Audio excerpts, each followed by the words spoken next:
You grew up watching Saturday morning cartoons, but you also have a smartphone addiction that would make a teenager jealous. You remember life before the internet, but you also cannot imagine life without it. You're too young to be a Gen Xer, too old to be a millennial. And honestly, you're kind of tired of people trying to fit you into a box. If that hit a little too close to home, welcome. You might be a Xennial. And trust me, the psychology behind this generation is one of the most fascinating, most overlooked stories in modern human behavior. So, buckle up, because we're about to go deep. And I promise you, by the end of this video, you're going to understand yourself in a way that nobody on TikTok is ever going to explain to you. Let's start with the basics. Who exactly is a Xennial? Psychologists and sociologists generally define Xennials as people born roughly between 1977 and 1985. That's about an 8-year window, a micro-generation sandwiched between Generation X and Millennials like the forgotten middle child of history. And here's what makes Xennials genuinely unique. Not just as a pop culture label, but psychologically, neurologically, and emotionally, they are the last generation to experience an analog childhood and the first to adopt a fully digital adulthood. Think about what that actually means. Your brain was literally wired in one world. And then, right around the time you were becoming an adult, the entire world switched operating systems, and you had to figure it out without a manual. That's not a small thing. That is huge. And it explains so much about how Xennials think, feel, relate to others, and handle stress. Now here's something that'll blow your mind a little. Psychologists call it dual world syndrome. Though it's not an official diagnosis, it's a very real phenomenon researchers have observed in this generation. Xennials carry two completely different mental maps of reality inside them. One map is analog. Patience, boredom, physical presence, handwritten notes, calling someone's house and talking to their mom first before you could even speak to your friend. The other map is digital. Instant gratification, constant connection, notifications, the ability to Google literally anything at any moment. And unlike younger generations who grew up with only the digital map, Xennials live with both running simultaneously, having two apps open that kind of conflict with each other. This creates something psychologists describe as a unique kind of cognitive flexibility. Xennials are remarkably good at adapting. They can sit in silence comfortably. They can also scroll for 2 hours. They understand delayed gratification, but they also get dopamine hits from likes and retweets. That's not a flaw. That's actually a superpower. But it also comes with a cost. Let me give you a real-life example that probably hits home. You're at a restaurant with friends. Your phone buzzes. A millennial in their mid-20s barely looks up. They're already deep in their phone.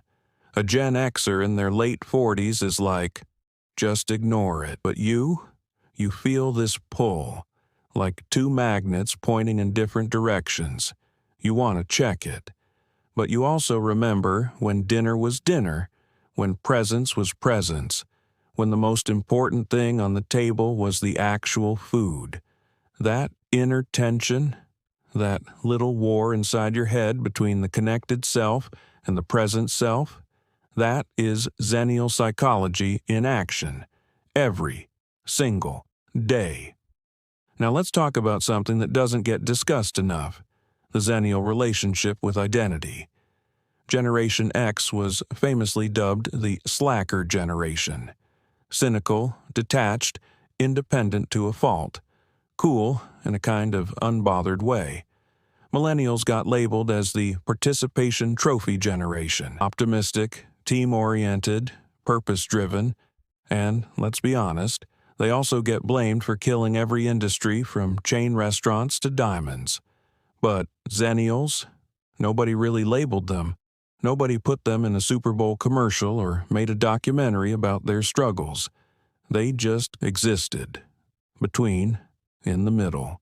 And psychologically, that has had a fascinating effect. Studies in generational identity show that people who lack a strong generational label often develop identity in more individualistic ways. They don't say, well, I'm a millennial, so I do this. They develop personal frameworks based on direct lived experience. In plain terms, Xennials tend to be more self-defined. They don't default to generational identity politics as much. They think, I went through this, so I handle things this way, rather than my generation was like this. That's actually a really healthy psychological trait. And it's probably why so many Xennials end up in leadership roles, entrepreneurship, creative fields, places where you can't just follow the script. Let's talk about stress. Because this is where Xennial psychology gets really interesting. Xennials are currently between roughly 40 and 48 years old. They are smack in the middle of peak life stress. Mortgages, kids, aging parents, career peaks, career pivots, existential questions about meaning and time and what they've actually built. But here's the twist. They were trained by an analog childhood to handle discomfort. Remember being bored as a kid? Genuinely, deeply, there's nothing to do bored. No YouTube, no streaming, no games in your pocket. You had to sit with your own brain. You had to be creative. You had to find something to do or just exist. That kind of childhood builds what psychologists call distress tolerance, the ability to sit with uncomfortable feelings without immediately reaching for a distraction. And that skill, in 2026, that is rare. That is genuinely valuable. That is a psychological asset most people under 30 have never had the chance to develop. Xennials complain. They stress. They catastrophize. They're human. But deep down, there's this quiet resilience that comes from a childhood where you had to figure things out yourself, often without instant answers. Here's something I want you to sit with for a second. Do you remember the moment the internet became real for you? Not the first time you heard about it, but the first time you actually felt it change your life. For most Xennials, that happened in their late teens or early 20s, right at the exact psychological window when identity is forming, when worldview is solidifying, when you're deciding who you are and what you believe. That timing matters enormously. Psychologists call the period between roughly 15 and 25 a critical period for identity formation. The experiences you have during that window are disproportionately sticky. They shape you more than experiences before or after. Xennials had the internet arrive during that exact critical window. So the internet didn't just become a tool for them, it became part of their identity, part of their coming-of-age story. That first AOM screen name, that first email address, that first time you downloaded a song illegally at 56K and waited 45 minutes for it. That stuff is emotionally loaded in a way it isn't for someone who was born into it. For Zoomers, the internet is like electricity. It's just there. It's neutral. For Xennials, the internet carries nostalgia, possibility, wonder, and also anxiety. Because they remember what was lost when it arrived, let's get into something really practical now. How does Xennial psychology affect relationships? This is fascinating and a little uncomfortable. Xennials grew up with a very specific model of relationships. You called someone on a landline. You left a message with their parent. You made plans on Tuesday for Saturday, and you showed up, because there was no texting to cancel last minute. Commitment was baked into the process. Then digital communication arrived, and suddenly everything became easier to cancel, easier to ghost, easier to keep at surface level. Xennials got both versions, and because of that, they often hold relationships to a standard that the younger generation finds intense, and the older generation finds normal. They want depth. They want follow-through. They want you to actually show up when you say you will, like a human being they were trained to expect. But they also understand the chaos of modern life, the notifications, the overwhelm, the "I meant to respond, but then 3 things happened." Reality. They're forgiving, but they're not infinitely forgiving. That tension, wanting deep old-school connection while living in a hyper-connected, easy-to-flake world, is one of the central emotional struggles of the Xennial experience. Here's another layer: work. Xennials entered the workforce during the late 90s and early 2000s. They were taught the old rules: show up, work hard, pay your dues, climb the ladder. And then the 2008 financial crisis happened, and the ladder broke, and some of them watched everything they'd worked for disappear in 18 months. That experience left psychological marks.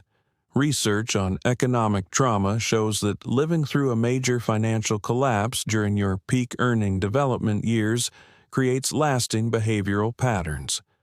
More financial anxiety, less trust in institutions, but also a kind of grounded pragmatism.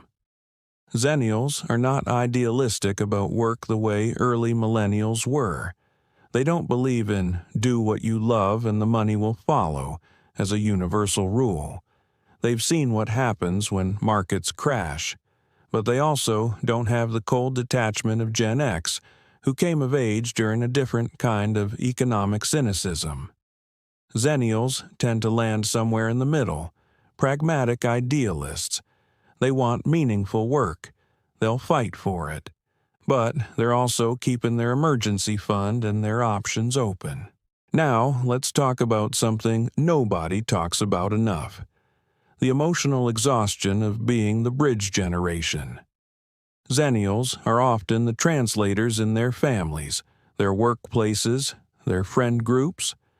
Older colleagues who don't understand social media come to them. Younger colleagues who don't understand institutional memory come to them. Their kids need help. Their parents need different help. They exist at the intersection of every major cultural and technological shift of the last 30 years. And that is genuinely draining. There's a concept in psychology called compassion fatigue. It usually applies to caregivers, but there's a version of it that applies to anyone who is perpetually in the role of translator, mediator, explainer. Xennials often carry this invisible labor of being the person who can talk to everyone, understand every perspective, bridge every gap. It's a gift. It really is. But gifts have weight too. So, what does all of this mean? What's the big takeaway here? Here's what I want you to walk away understanding. Xennials are not just a fun marketing demographic or a trivia answer. The psychology of this micro-generation tells us something profound about how human beings adapt. They're proof that you can grow up in one world and thrive in a completely different one. They're proof that nostalgia and innovation can coexist in the same brain. They're proof that being in between, not fully this, not fully that, is not a weakness. It's actually one of the most dynamic places to be. The analog childhood gave them patience, creativity, distress tolerance, and a deep appreciation for real human connection. The digital adulthood gave them adaptability, access, and the ability to reinvent themselves in a way that no previous generation had the tools to do. Together, that's actually a really powerful combination. And if you're a Xennial watching this right now, I want to say something directly to you. You're not too old to understand modern culture. You're not too young to be taken seriously. You're not behind. You're not in between in a bad way. You're exactly where you're supposed to be, carrying two worlds inside you, making sense of all of it, and somehow still showing up every day. That's not small. That's extraordinary. Now, I'm genuinely curious, which part of this hit closest to home for you? The dual world syndrome? The relationship thing? The work stuff? Drop it in the comments. I read every single one, and honestly, your stories are way more interesting than anything I could script. And, hey, if you made it this far, you're clearly someone who likes going a little deeper than the surface level. That's exactly what this channel's about. Every week we break down the psychology behind the things we all experience but rarely talk about. In plain English, no textbook required. So, if that sounds like your kind of thing, and based on the fact that you're still here, I think it is, hit that subscribe button, ring the bell so you don't miss the next one, and share this video with that one friend who's always saying, I don't fit in with millennials or Gen X. Because this video was basically made for them. I'll see you in the next one. Take care of yourselves out there.